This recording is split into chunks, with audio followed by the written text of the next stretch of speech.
여러분 안녕하세요. 로데매정원 정원지기입니다. 시편 산책 21번째 시간입니다. 세번역 성경으로 21편을 읽겠습니다. 주님께서 우리 왕에게 힘을 주심으로 왕이 기뻐하며 주님께서 승리를 주심으로 왕이 크게 즐거워합니다. 왕이 소원하는 바를 주님께서 들어주시고 왕이 입술로 청원하는 바를 주님께서 물리치지 않으셨습니다. 온갖 좋은 복을 왕에게 내려주시고 왕의 머리에 순금 면류관을 씌워주셨습니다. 왕이 주님께 생명을 구했을 때 주님께서는 그에게 장수를 허락하셨습니다. 오래오래 살도록 긴긴 날을 그에게 허락하셨습니다. 주님께서 승리를 안겨주셔서 왕이 크게 영광을 받게 하셨으며 위엄과 존귀를 그에게 입혀 주셨습니다. 주님께서 영원한 복을 왕에게 내려주시고 주님께서 그와 함께 계시니 왕의 기쁨이 넘칩니다. 왕이 오직 주님을 의지하고 가장 높으신 분의 사랑에 잇따 있으므로 그는 결코 흔들리지 않을 것입니다. 임금님의 손이 임금님의 모든 원수를 찾아내며 임금님의 오른손이 임금님을 미워하는 자를 사로잡을 것입니다. 임금님께서 나타나실 때에 원수들을 불구덩이 속에 던지실 것입니다. 주님께서도 진노하셔서 그들을 불태우시고 불이 그들을 삼키게 하실 것입니다. 임금님께서는 원수의 자손이 이 땅에서 끊어버리실 것이며 그들의 자손을 사람들 가운데서 씨를 말리실 것입니다.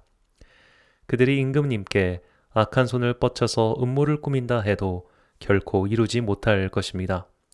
오히려 임금님께서 그들의 얼굴에 활을 겨누셔서 그들이 겁에 질려 달아나게 하실 것입니다. 주님, 힘을 떨치시면서 일어나 주십시오. 우리가 주님의 힘을 기리며 노래하겠습니다. 아멘. 오경훈 박사의 성경 영의로 21편을 또 읽겠습니다. 야훼의 크나큰 덕 우러르나니 우리 임금 기쁨으로 충만하여라. 은혜 입은 즐거움 한이 없으니 마치 그 은혜에 취한 듯하네. 바라는 바 모두 들어주시고 구한 것 모두 채워졌다네. 말씀드리기 전에 크신 복을 내리시고 머리에 순금 왕관 부드러이 씌우시니 놀라운 주의 은총 돋아옵다네. 주님께 목숨 지켜 주십사 구하였더니 주께선 셀 수 없는 날들을 주셨네. 그 이름 드높여짐은 주님의 도우심이요 그 빛나는 영광은 주의 손길 이남이라. 풍성한 은택을 부어주시고 아름다운 덕을 그 몸에 덧입히셨네. 은총의 비달에 거닐게 하시니 천상의 기쁨이 솟구쳐 오네. 임금에 믿는 바 오직 야훼뿐 주의 사랑과 은혜 한결같아라. 거룩한 주님 분노의 팔 떨치시니 죄악의 무리들이 쫓기는 것을 보았네. 원수들 주의 위엄에 떠니 달아오른 화로에 갇힌 꼴이라. 하나님 진동아 병력 같으니 요사한 자들 흔적조차 사라지네. 풀을 베고자 할 때 뿌리채 뽑듯 주님은 거짓된 무리를 깨끗이 치우시네. 하도 악으로 가득한 저 무리들 어리석게도 주님께 덤벼들지만 저들의 악한 괴계에 법석더러도 끝내는 바람에 흩날리고 말리니 주께서 반역의 물이 향하여 당신의 활을 당기시기 때문이라. 빛나셔라 천지의 주제이신 야훼여 만고의 한결같으신 그 위엄이여 저희는 소리 높여 찬송하리니 주님 이루신 업적 노래하리이다. 아멘. 오늘 시편의 제목을 오왕이라고 지었습니다. 나의 왕이라는 뜻입니다. 앞선 시편 20편과 오늘 21편은 왕을 위한 시입니다. 시편에서는 이런 시를 제왕시라고 부릅니다. 왕을 위한 시는 오늘날 두 가지로 나눠서 해석할 수 있습니다. 첫 번째는 공동체를 위한 기도입니다. 오늘날 왕정을 취하는 나라는 몇 없죠. 설령 왕정이라고 해도 왕이 정치력, 통치력을 행사하는 나라는 중동의 몇몇 나라를 제외하고는 거의 없습니다. 그러니까 오늘날 거의 다 입헌 군주제 국가인데 사우디아라비아부터 스페인까지 이런 왕들이 있는 나라가 있습니다. 하지만 다스리지는 않죠. 왕은 상징적인 존재일 뿐 그가 행하는 정치력은 특별히 유럽 사회에서는 별로 없습니다. 그래서 21세기의 제왕시를 읽을 때는 이 시가 단순히 왕을 찬양하거나 왕을 위하는 시로 읽지 말고 공동체를 위하는 기도문으로 읽으면 좋겠습니다. 시대가 바뀌어도 공동체, 민족, 나라는 변함이 없습니다. 그리고 모든 공동체에는 리더, 즉 지도자가 있습니다. 오늘날 제왕시는 이런 지도자를 위한 기도로 읽을 때 그 의미를 분명히 알 수 있습니다. 여기서 우리는 국가와 교회, 이 두 가지 관계에 대해서 한번 고찰해 봐야 합니다. 너무나 큰 주제이기 때문에 이 시간 이것을 집중적으로 다룰 수는 없겠습니다만 최소한 어떤 흐름과 이야기가 있는지만 살펴보도록 하겠습니다. 이 두 가지의 관계에 대해서 심도 있게 다룬 신학자가 두 명이 있는데 유명한 아우구스티누스와 그리고 종교개혁자 마르틴 루터입니다. 루터는 사실 아우구스티누스의 신국론을 자기 시대에 맞게 해석한 것이죠. 나중에 슬기로운 책방 생활에서도 다루겠습니다만 아우구스티누스의 신국론은 그가 살았던 시대의 질문에 대한 응답입니다. 그가 살았던 그 5세기의 서로마 제국은 혼돈의 시대였습니다. 그가 북아프리카 히포의 주교였는데 그가 살아있을 때 이미 반달족이 쳐들어와서 히포를 애워싸고 있었습니다. 이런 야만족의 침입으로 서로마 제국은 완전히 쇠락의 길로 접어듭니다. 영원할 것 같던 제국이 저물고 있었습니다. 기독교를 믿지 않던 이들은 이 모든 게 로마의 신들을 버리고 기독교의 신을 선택해서 그랬다고 공격했습니다. 기독교 신자들은 국가라는 울타리가 소멸하는 시점에서 신앙이 흔들리기 시작했습니다. 그래서 아우구스티누스는 신앙인이 섬기는 하나님 나라와 현실의 나라를 구분해서 가르칩니다. 지상의 나라, 현실 나라는 생성하고 소멸되지만 영원한 하나님 나라는 없어지지 않는다는 겁니다. 그러니 영원한 나라를 바라보며 현실을 이겨내라고 가르치고 있습니다. 루터는 이 두 나라, 하나님 나라와 세상 나라를 분리하는 관점을 더욱 발전시킵니다. 세상 나라는 세상 나라의 사명이 있고 하나님 나라를 믿는 성도와 하나님 나라를 지향하는 교회의 사명은 다르다는 겁니다. 세상 나라는 세속 정치에 집중하면 되고 교회는 영혼의 구원과 세상의 평화를 위해 노력하면 된다는 겁니다. 이걸 두 왕국론이라고 부릅니다. 나중에 살펴볼 기회가 있겠습니다만 두 왕국론은 결과적으로 종교와 정치를 분리시켰습니다. 그래서 루터 교회는 국가의 정책에 순종적인 집단이 되어버립니다. 두 왕국론이 결과적으로 히틀러의 나치 정권을 용인하는 결과를 초래했다는 비판에 직면한 이유가 바로 여기에 있습니다. 분명히 성경에는 지상 나라의 통치자들과 성도들을 분리시키는 말씀이 존재합니다. 사도 바울의 말씀이 대표적이죠. 로마서 13장 1절에서 7절입니다. 좀 길지만 읽겠습니다. 각 사람은 위에 있는 권세들에게 복종하라. 권세는 하나님으로부터 나지 않음이 없나니 모든 권세는 다 하나님께서 정하신 바라. 그러므로 권세를 거스르는 자는 하나님의 명을 거스름이니 거스르는 자들은 심판을 자취하리라. 다스리는 자들은 선한 일에 대하여 두려움이 되지 않고 악한 일에 대하여 되나니 내가 권세를 두려워하지 아니하려느냐. 선을 행하라. 그리하면 그에게 칭찬을 받으리라. 그는 하나님의 사역자가 되어 내게 선을 베푸는 자니라. 그러나 내가 악을 행하거든 두려워하라. 그가 공연히 칼을 가지지 아니하였으니 곧 하나님의 사역자가 되어 악을 행하는 자에게 진노하심을 따라 보응하는 자니라. 그러므로 복종하지 아니할 수 없으니 진노 때문에 할 것이 아니라 양심을 따라 할 것이라. 너희가 조세를 바치는 것도 이로 말미암이라. 그들이 하나님의 일꾼이 되어 바로 이 일에 항상 힘쓰느니라. 모든 자에게 줄 것을 주되 조세를 받을 자에게 조세를 바치고 관세를 받을 자에게 관세를 바치고 두려워할 자를 두려워하며 존경할 자를 존경하라. 아멘. 자, 이 말씀을 읽으면 이게 역시 국가에 순종하는 것이 기독교인의 바른 자세구나라는 생각이 들죠. 하지만 이것은 사도 바울의 당시 시대적 상황을 반영해서 읽어야 합니다.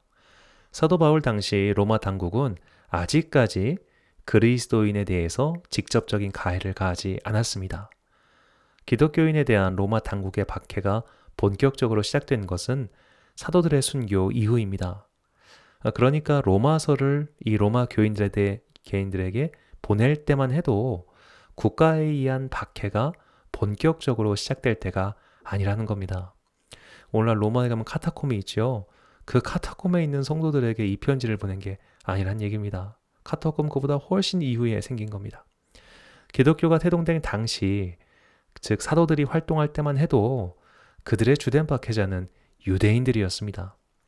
사도 바울이 그 박해의 제일 당사자였죠. 이 모자이크 그림을 보면 사도 바울이 회당에 설교할 때 유대인들이 그 이야기를 듣지 않고 있습니다. 그렇기 때문에 당시 바울은 굳이 로마 당국과 마찰을 일으킬 일이 없었습니다. 바울은 오히려 로마 시민권을 적극 활용해서 본인의 선교 활동에 도움을 얻었습니다. 하지만 이후 로마에 의한 핍박이 본격화되자 신앙의 이탈자가 증가하였고 사도들과 사도들의 후계자들은 핍박을 견딜 것을 전하고 가르칩니다. 이렇게 신약 성경은 끝을 맺습니다. 로마서 13장의 문구는 이런 시대적 상황도 분명히 이해하고 읽어야 합니다. 하지만 로마서 13장과 이게 루터의 두 왕국론 같은 가르침은 세상 나라와 하나님 나라를 분리시키도록 인식하게 만들었고 결과적으로 기독교인의 사회 참여를 둔하게 만들었습니다. 우리는 3.1운동이 기독교인의 적극적인 참여로 이루어졌음을 알고 있습니다. 그렇다면 왜 기독교인들은 3.1운동 이후, 그러니까 1919년 이후 독립운동에 적극적으로 참여하지 않았을까요? 심지어 일제의 정책에 순응하여 교회의 종을 무기로 쓰라고 갖다 바치고 태평양 전쟁에 참여하라고 독려하고 신사참배를 승인했을까요? 세속나라와 신앙의 나라를 분리시켰기 때문입니다. 이것은 군사정권 시절에도 마찬가지였습니다. 군사정권 시절 기독교인들은 적극적인 사회 참여를 하지 않았습니다. 이런 두 왕국 신학이 배어 있었기 때문입니다. 오늘날 기독교인의 사회 참여는 21세기 한국 사회에서 굉장히 중요한 신학 주제입니다. 앞으로 어떻게 진행될지는 두고 봐야겠습니다만 만약 차별금지법이 통과되느냐 마느냐의 여부가 큰 갈림길이 아닐까 예상해 봅니다. 이 제왕시를 읽을 때 기독교인과 세상의 관계, 교회와 세상의 관계를 잘 생각해야 합니다. 기독교인은 마냥 친정부 성향인 것도 아니며 또한 마냥 반정부 성향인 것도 아닙니다. 우리는 하나님 나라에 의해 가장 먼저 순종하는 사람들입니다. 국가가 하나님 나라에 의해 반하는 행동을 할 때 분연히 떨쳐 일어나서 아니요 라고 외치는 예언자의 자세도 필요합니다. 아니요라고 말하는 방법이 물론 폭력적인 방법이 동원되거나 세상 나라처럼 숫자나 권력을 이용하는 것은 잘못된 방법입니다. 하지만 아닌 것을 아니라고 외치는 용기는 반드시 필요합니다. 제왕시편을 읽을 때 우리에게 필요한 두 번째 해석의 자세는 나에게 주시는 메시지를 찾는 것입니다. 성경의 각 구절이 오늘 나에게 주시는 하나님의 말씀이 되지 않는다면 그게 무슨 소용이 있겠습니까? 이 말씀이 나에게 주시는 말씀이 되지 않는다면 성경은 그저 고전의 반열에 머무를 뿐입니다. 그냥 옛사람들의 좋은 말 모음집이거나 고대 이스라엘의 역사서일 뿐이죠. 성경을 나에게 주는 메시지로 적용시키는 작업이 반드시 필요합니다. 오늘 본문에서 나에게 주시는 하나님의 메시지를 발견할 수 있습니다. 본문 4절입니다. 왕이 주님께 생명을 구했을 때 주님께서는 그에게 장수를 허락하셨습니다. 오래오래 살도록 긴긴 날을 그에게 허락하셨습니다. 이 구약 성경에서 수명을 위해서 기도하고 응답받은 왕이 있습니다. 바로 히스기야죠. 이 이야기 히스기야의 기도는 열왕기하와 이사야서에 기록되어 있습니다. 먼저 열왕기하 20장 1절에서 6절 말씀입니다. 그때에 히스기야가 병들어 죽게 되매 아모스의 아들 선지자 이사야가 그에게 나와와서 그에게 이르되 여호와의 말씀이 너는 집을 정리하라 내가 죽고 살지 못하리라 하셨나이다. 히스기야가 낯을 벽으로 향하고 여호와께 기도하여 이르되 여호와여 구하오니 내가 진실과 전심으로 주 앞에 행하며 주께서 보시기에 선하게 행한 것을 기억하옵소서 하고 히스기야가 심히 통곡하더라. 이사야가 성읍 가운데까지도 이르기 전에 여호와의 말씀이 그에게 임하여 이르시되 너는 돌아가서 내 백성의 주권자 히스기야에게 이르기를 왕의 조상 다윗의 하나님 여호와의 말씀이 내가 내 기도를 들었고 내 눈물을 보았노라. 내가 너를 낫게 하리니 내가 3일 만에 여호와의 성전에 올라가겠고 내가 내 날에 15년을 더할 것이며 내가 너와 이 성을 아수르 왕의 손에서 구원하고 내가 나를 위하고 또 내 종 다윗을 위함으로 이 성을 보호하리라 하셨다 하라 하셨더라. 아멘. 이사야 38장의 내용도 열왕기하의 내용과 같습니다. 히스기야가 병으로 인해 곧 죽을 것이라고 이사야 선지자를 통해 말씀을 듣자 그는 하나님께 살려달라고 간구합니다. 이때 히스기야는 이렇게 말하죠. 내가 여호와 앞에서 진실과 전심으로 행했다 라고 고백합니다. 진실이라고 번역한 히브리어는 예메트입니다. 이 예메트는 아만에서 온 단어인데 아만은 신뢰하다는 뜻입니다. 이 아만이 아멘인 거죠. 히스기야는 여호와 하나님을 신뢰했습니다. 그래서 그분이 하라고 하신 명령을 준행했습니다. 히스기야가 율법에 순종한 대표적인 장면이 유월절 예배의 회복입니다. 역대서는 하나님의 율법을 전심으로 쫓았던 히스기야의 삶을 이렇게 평가합니다. 역대하 31장 20절에서 21절입니다. 히스기야가 온 유대에 이같이 행하되 그의 하나님 여호와 보시기에 선과 정의와 진실함으로 행하였으니 그가 행하는 모든 일 곧 하나님의 전에 수종드는 일이나 율법에나 계명에나 그의 하나님을 찾고 한 마음으로 행하여 형통하였더라. 아멘. 자, 히스기야는 적혀있는 말씀을 최대한 그대로 쫓아 살았습니다. 상황과 형편 때문에 말씀을 제대로 지키지 못한 부분은 회개하며 용서를 구했습니다. 이것이 히스기야의 진실, 즉 아멘이었습니다. 그러니까 그는 말씀을 아멘하고 받아들이고 실천한 사람이죠. 그런데 이 신앙생활을 하다 보면 오히려 기계적으로 말씀을 따라 사는 것이 용이할 때가 있습니다. 그냥 적혀있는 대로 하라는 대로 하면 되니까 그렇습니다. 이 율법을 기계적으로 쫓아서 하는 것이죠. 바리새인들이 그런 사람들이었습니다. 그래서 율법의 정신과 내용은 없고 형식만 쫓는 사람들이 된 것이죠. 히스기야는 하지만 그렇지 않았습니다. 히스기야에게는 기계적인 마음이 아닌 전심이 있었습니다. 이 전심이라고 번역한 히브리어는 두 단어인데 레바브 샬렘입니다. 레바브는 심장, 마음이라는 뜻이고 샬렘은 샬롬, 즉 평화를 가리킵니다. 히스기야가 여호와의 율법을 준행할 때 평화의 마음, 샬롬의 마음으로 행했습니다. 자기 의를 드러내기 위해서 자신의 뜻을 이루기 위해서 하나님의 율법을 실행하지 않았습니다. 오늘날 과격한 종교인들이 자신의 뜻을 이루기 위해 종교의 경전을 이용하는 행동 말이죠. 말씀에 적힌 대로 한다면서 그것을 이용해 오히려 자신의 권력을 강화하는 그런 부정한 종교인들이 얼마나 많습니까? 히스기야는 그런 것이 없었습니다. 평화의 마음, 즉 하나님께서 원하시는 샬롬의 마음으로 그 일들을 해왔습니다.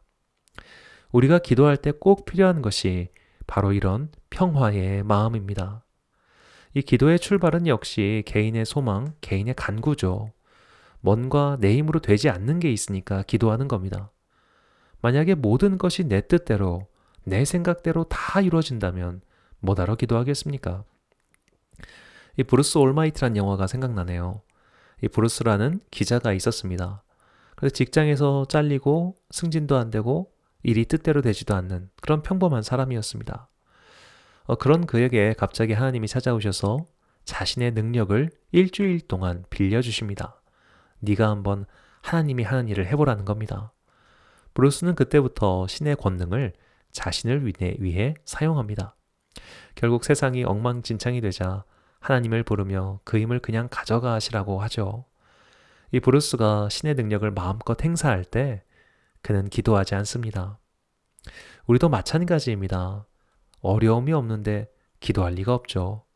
그래서 어려움, 고난은 기도의 시작입니다.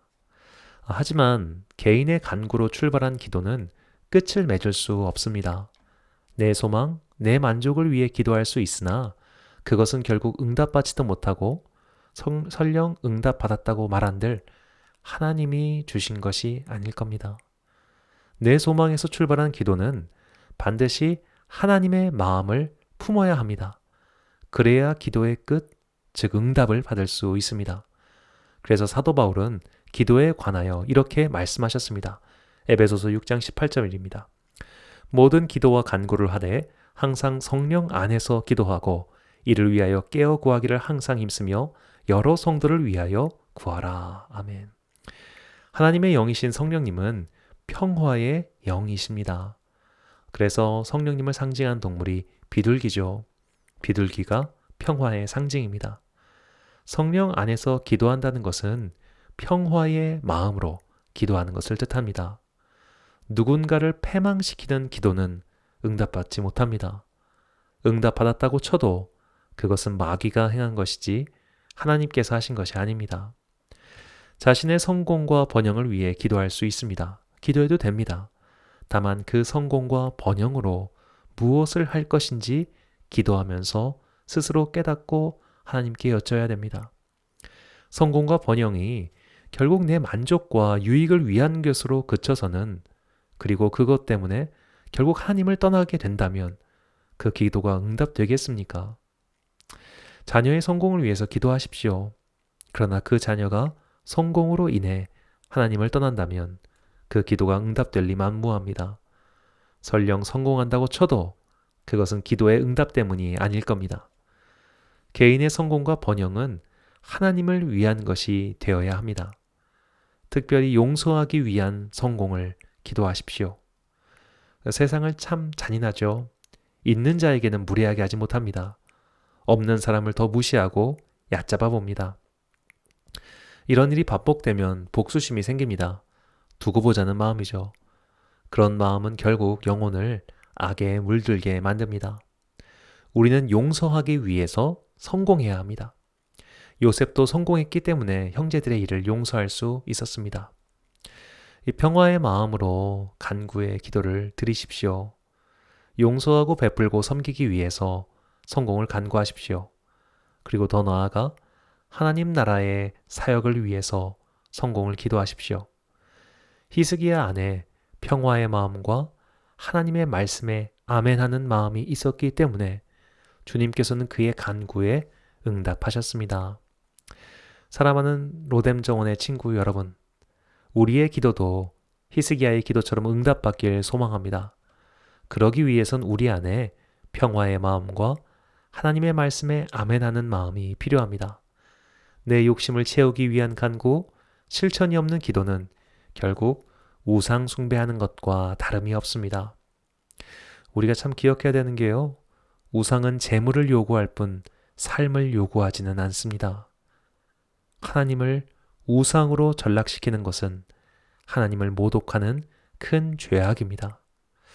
우리의 마음이 하나님의 말씀에 아멘하는 마음으로, 그리고 평화의 마음으로 가득 차 있길 소망합니다. 그리고 주님께서는 그 마음으로 드리는 기도에 응답해 주실 것입니다. 시편 산책 21번째 시간을 마칩니다. 시청해 주신 여러분 감사합니다.